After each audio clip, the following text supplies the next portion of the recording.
U.S. tennis star Danielle Collins will play in the Australian Open women's singles final on Saturday, a remarkable comeback after endometriosis pain left her barely able to compete at this time last year.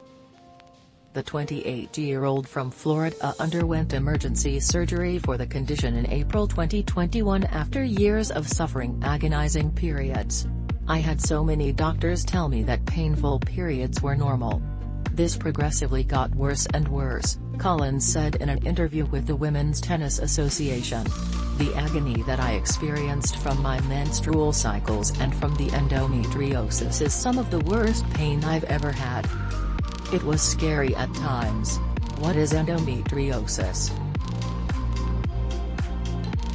Endometriosis happens when tissue similar to the lining of the uterus grows outside of the womb, leading to benign growths on the ovaries, fallopian tubes and other parts of the lower abdomen or pelvis, according to the U.S. Department of Health and Human Services Office on Women's Health. These patches of tissue may swell and bleed during a woman's period, causing pain because they grow in places in the body where they don't belong. Trapped blood in the ovaries can form cysts. Endometriosis affects more than 11% of American women between the ages of 15 and 44 and may make it harder to get pregnant.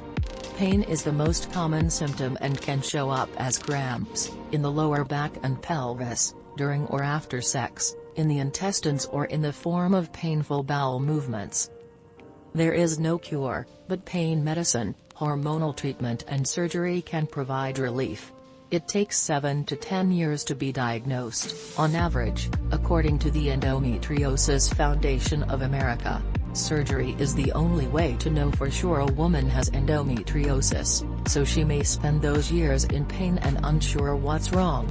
"I just couldn't keep living my life like that," Collins recalled falling over on a court at last year's Australian Open and having to have a doctor rush out to help her be calm, as she travelled from tournament to tournament. Collins said she tried to ignore the pain and take anti-inflammatories to alleviate it, but got to the point where they no longer worked.